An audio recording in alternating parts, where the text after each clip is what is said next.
This video is to show you how I thin the paint down with water. First, dip the brush into the water, then put it on the tray a little bit.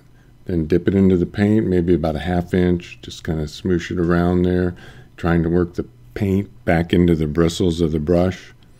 Put a little bit more paint on there, just kind of smushing it around, a little water, just trying to thin it down to the right consistency. You need to have it at the right viscosity. That's a little too thin. You can see how it runs there.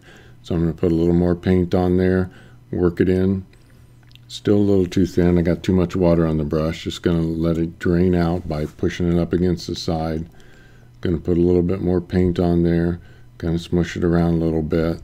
I always test it by pressing it up against the side of the tray.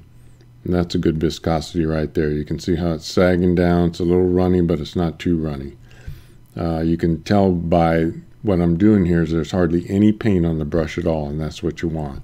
You really don't want a whole lot of paint on that brush.